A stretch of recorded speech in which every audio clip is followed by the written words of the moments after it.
Hi guys, welcome to my YouTube channel. और आज इस वीडियो में मैं आपको सिखाने वाला हूँ, यदि आपका आर्किटेक्चर प्रोफेशन है तो आप आईटीआर फाइलिंग कैसे करेंगे।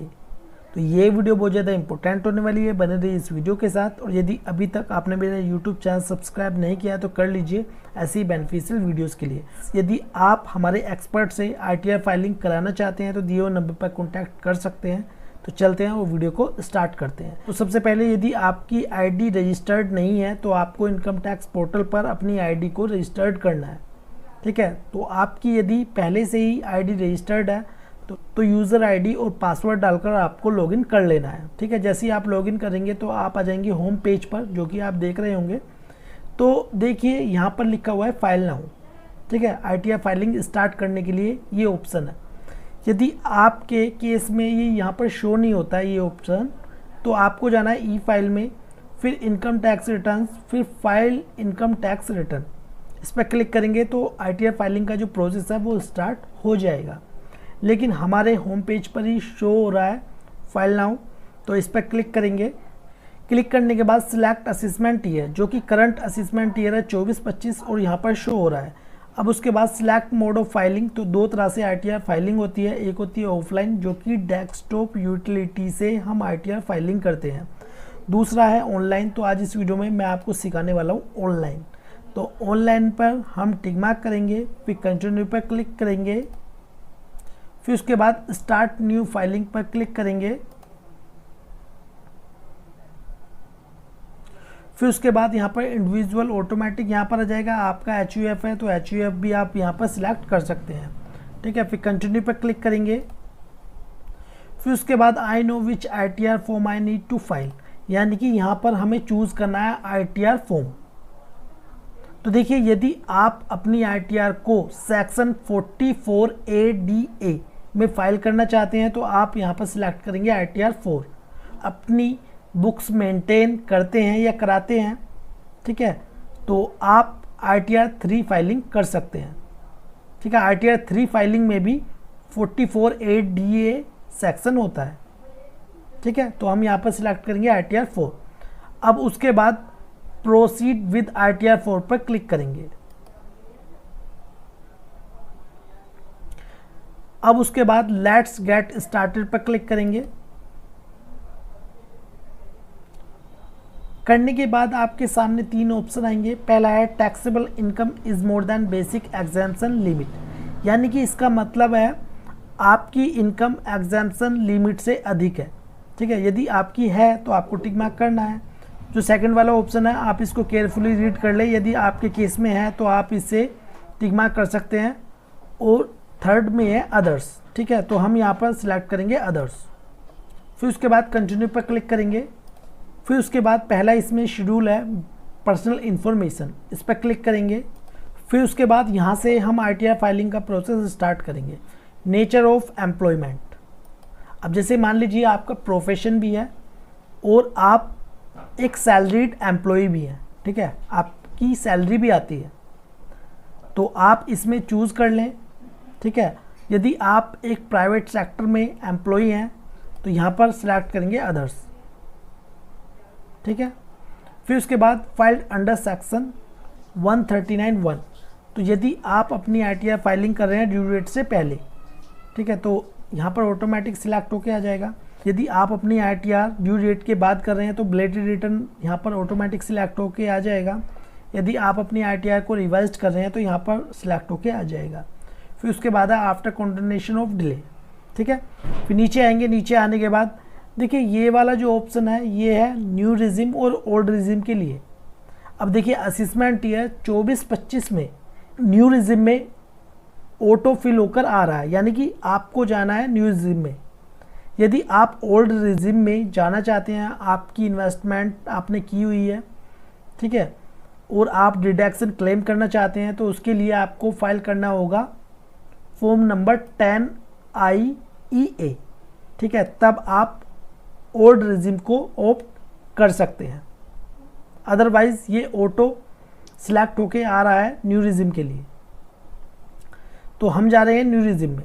ठीक है, फिर नीचे आएंगे। नीचे आने के बाद whether this return is being filed by a representative SSC, तो नो हम इसे सिलेक्ट करेंगे, आएंगे यहाँ पर हमारा बैंक अकाउंट है। तो यदि आपका TDS कहीं से भी डिडक्ट हुआ है, ठीक है, आपका प्रोफेशन है, TDS तो आपका कटा ही होगा, तो आपको वो बैंक इसमें ऐड करना है, ठीक है, जो आपका प्री वैलिडेटेड हो, यानी कि आपके बैंक अकाउंट में आपका पैन नंबर लिंक होना चाहिए। फिर उसके बाद कन्फर्म पर क्लिक करेंगे, फिर उसके बाद ग्रॉस टोटल इनकम इस पर क्लिक करेंगे। अब ये वाले जो ऑप्शन है ये है सैलरी के लिए, तो आप इसको केयरफुली रीड कर लें। यदि आपके केस में है तो आप इसे यस कर सकते हैं, ठीक है। हमारे केस में नहीं है तो हम इसे कंटिन्यू पर क्लिक कर देंगे। अब उसके बाद जैसे कि हमारा इनकम फ्रॉम सैलरी है, इसे एडिट पर हम क्लिक करेंगे। अब इसमें है salary as per section 17 sub section 1, तो यहाँ पर हम सैलरी को ऐड करेंगे। तो इसमें सैलरी है 3,50,000 रुपये। और एक बात मैं आपको बता दूं, यदि हम न्यू रिजिम ऑप्ट करते हैं तो भी हमें स्टैंडर्ड डिडक्शन मिल जाती है सैलरी में 50,000 रुपये, यानी कि जितनी भी सैलरी होगी उसमें से लेस हो जाएंगे 50,000 रुपये, ठीक है। तो ये हमारी 3.5 लाख रुपए थी, अब ये कितनी रहेगी 3 लाख रुपए, ठीक है। इसको सेव पर क्लिक करेंगे। अब उसके बाद नीचे आएंगे, यदि आपकी इनकम है इनकम फ्रॉम हाउस प्रॉपर्टी से तो यहाँ पर ऐड करेंगे। अब हम आ जाएंगे इनकम फ्रॉम बिजनेस और प्रोफेशन, ठीक है, ऐड डिटेल्स पर क्लिक करेंगे। तो देखिए ऊपर यहाँ पर बिजनेस आ रहा है, यहाँ पर प्रोफेशन और यहाँ पर गुड्स कैरिज, तो आपका है प्रोफेशन, तो यहाँ पर नेम ऑफ बिजनेस, ठीक है, नाम डाल देना। यदि आपके बिजनेस या प्रोफेशन का नाम है तो आपको डाल देना है, अदरवाइज अपना नाम इसमें ऐड कर देंगे।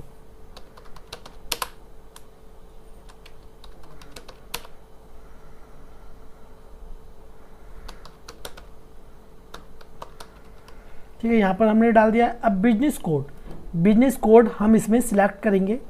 मैं अभी आपको बता देता हूँ आपको कौन सा इसमें से सिलेक्ट करना है।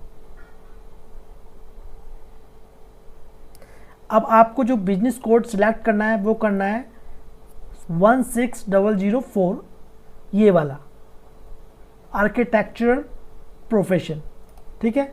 इसे सिलेक्ट करेंगे, डिस्क्रिप्शन में आप डाल सकते हैं। इसको ऐड पर क्लिक करेंगे। क्लिक करने के बाद अब देखिए इसमें है, यदि आपकी रिसिप्ट है बैंक से तो आपको यहाँ पर डालनी है, कैश में है तो यहाँ पर डालनी है। अब हमारी रिसिप्ट है किससे, बैंक से,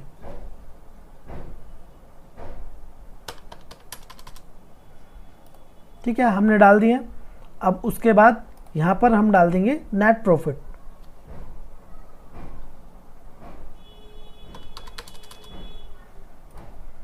ठीक है, हमने डाल दिया। अब ऐड पर क्लिक करेंगे। अब उसके बाद नीचे आएंगे, नीचे आने के बाद अब इनकम फ्रॉम अदर सोर्सेज इस पर क्लिक करेंगे। अब देखिए यदि आपका इंटरेस्ट है सेविंग अकाउंट से या FD से तो यहाँ पर आपको डाल देना है या ऑटो फिल होकर भी आ जाएगा। अब जैसे कि हमारा सेविंग से इंटरेस्ट है 10,154 रुपये और FD पर इंटरेस्ट है हमारा 26,874 रुपये, ठीक है। अब उसके बाद हम नीचे आएंगे, नीचे आने के बाद अब इसे कंटिन्यू पर क्लिक करेंगे।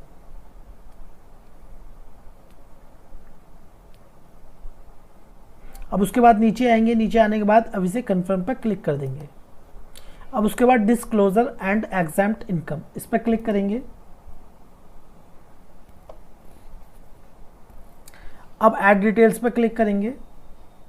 अब ये है add financial particular of the business, यानी कि इसमें कितनी आपकी लायबिलिटीज़ है और कितनी आपकी एसेट्स है, ठीक है। जैसे यहाँ पर कैपिटल हो गई, मेंबर या partner capital, secured loan, unsecured loan, advances, sundry creditors, other liabilities. ऐसे ही हमारा एसेट्स में फिक्स्ड एसेट्स, इन्वेंट्रीज, तो प्रोफेशन में तो कोई इन्वेंट्रीज नहीं होती हैं, sundry debtors, balance with bank, cash in hand, loan and advances, other assets, ठीक है, सभी इसमें दी गई हैं। यदि आप बुक्स मेंटेन कराते हैं या करते हैं तो जो आपकी बैलेंस शीट होती है, बैलेंस शीट में से एसेट्स और लायबिलिटीज़ इसमें फिल कर देनी है। अदरवाइज़ आप इसमें अपने अकॉर्डिंग ऐड कर सकते हैं कितनी आपकी लायबिलिटीज़ है और कितने आपकी एसेट्स हैं, ठीक है। मैं इसमें ऐड कर देता हूँ। अब उसके बाद information regarding turnover, gross receipt reported for GST, ठीक है। यदि आपके पास जीएसटी नंबर है, यानी कि जीएसटी रजिस्ट्रेशन आपने लिया हुआ है, तो डिटेल्स आपको यहाँ पर भी फिल करनी है। अब जैसे कि ऐड डिटेल्स पर क्लिक करेंगे, क्लिक करने के बाद आपको अपना जीएसटी नंबर यहाँ पर डालना है और जीएसटी के अकॉर्डिंग आपकी रिसिप्ट कितनी है, ठीक है, वो आपको यहाँ पर डालनी है। हमारे केस में नहीं है तो हम इसे कैंसिल कर देंगे। फिर नीचे आएंगे, नीचे आने के बाद कंफर्म पर क्लिक करेंगे, फिर उसके बाद टोटल डिडक्शन इस पर क्लिक करेंगे। तो हम जा रहे हैं न्यू रिज्यूम में, ठीक है, तो न्यू रिज्यूम में हम कोई भी डिडक्शन क्लेम नहीं कर सकते। इसे कंटिन्यू पर क्लिक करेंगे, फिर नीचे आएंगे, नीचे आने के बाद कंफर्म पर क्लिक करेंगे, फिर उसके बाद टैक्स पेड पर क्लिक करेंगे।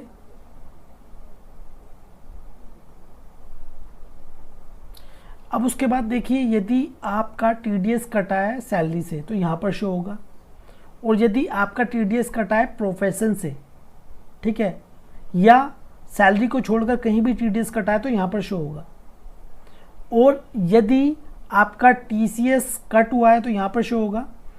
और यदि आपने advance tax self assessment tax की पेमेंट की हुई है तो यहाँ पर शो होगी, ठीक है। अब इसे हम कर देंगे कंफर्म पर क्लिक, फिर उसके बाद टोटल टैक्स लायबिलिटी इस पर क्लिक करेंगे।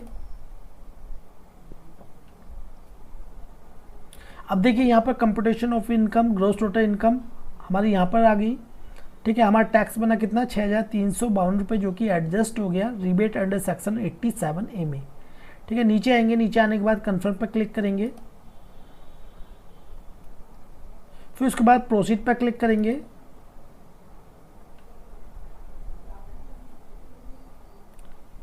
तो यहाँ पर calculation of your taxable income हमारी कितनी होगी, 4,27,028 रुपये, ठीक है। राउंड ऑफ हो गई यहाँ पर 30 रुपये लास्ट में। अब इसे प्रीव्यू रिटर्न पर क्लिक करेंगे। अब नीचे आएंगे, नीचे आने के बाद प्रोसीड टू प्रीव्यू पर क्लिक करेंगे। अब ये है आईटीआर फॉर्म, इसको आप केयरफुली रीड कर लें, और रीड करने के बाद प्रोसीड टू वैलिडेशन पर क्लिक करेंगे, फिर उसके बाद प्रोसीड टू वेरिफिकेशन पर क्लिक करेंगे। तो जैसे ही आप इस पर क्लिक करेंगे, क्लिक करने के बाद आपके सामने 3 ऑप्शन आएंगे। पहला है ई वेरीफाई नाउ, यानी कि आप अपनी आईटीआर को वेरीफाई कर सकते हैं, किससे, आधार ओटीपी से, pre valid bank account, pre validated demat account. दूसरा ऑप्शन है ई वेरीफाई लेटर, यानी कि आप अपनी आईटीआर को अभी सबमिट तो कर सकते हैं, लेकिन 30 दिन के अंदर आपको अपनी आईटीआर को ई वेरीफाई करना होगा। तीसरा ऑप्शन है वेरीफाई वी आईटीआर वी, यानी कि आप अपनी आईटीआर को अभी सबमिट तो कर सकते हैं, लेकिन आपको 30 दिन के अंदर एक्नॉलेजमेंट पर साइन करके वो स्पीड पोस्ट से इनकम टैक्स डिपार्टमेंट में आपको सेंड करना होगा, ठीक है। तो सबसे अच्छा जो आसान है वो है यहाँ पर ई वेरीफाई नाउ आधार ओटीपी से, ठीक है। यदि आप अपनी आईटीआर को वेरीफाई नहीं करते हैं तो आपकी आईटीआर इनवैलिड हो जाएगी, और इनवैलिड का मतलब होता है कि आपने आईटीआर फाइलिंग नहीं की है, ठीक है। फिर कंटिन्यू पे क्लिक करेंगे। अब जैसे कि मैंने आपको बताया था, आधार ओटीपी से पहला वाला ऑप्शन है। आपके पास डीएससी है, ठीक है, तो डीएससी से भी कर सकते हैं, net banking, bank account, demat account, ठीक है, काफ़ी सारे ऑप्शन इसमें दिए हुए हैं। पहला वाला इस पर टिक मार्क करेंगे, फिर कंटिन्यू पर क्लिक करेंगे, फिर I agree to validate my Aadhaar details, इस पर टिक मार्क करेंगे, फिर जनरेट आधार ओटीपी। तो जैसे ही आप इस पर क्लिक करेंगे, क्लिक करने के बाद आपके आधार में जो मोबाइल नंबर रजिस्टर्ड है उस पर ओटीपी जाएगा, और वो ओटीपी आपको इसमें ऐड कर देना है यहाँ पर, और आईटीआर को सबमिट कर देना है। तो इसी प्रकार ही आपको आईटीआर फाइलिंग करनी है। तो ये वीडियो आपको कैसी लगी प्लीज़ कमेंट बॉक्स में जो बताएं। वीडियो आपको अच्छी लगी प्लीज़ लाइक कर दें, और इस वीडियो को शेयर करें अपने फ्रेंड्स के साथ। और यदि आप हमारे एक्सपर्ट से आईटीआर फाइलिंग कराना चाहते हैं, वो भी मिनिमम चार्जेस पे, तो कॉन्टैक्ट कर सकते हैं। तो मिलते हैं नेक्स्ट वीडियो में।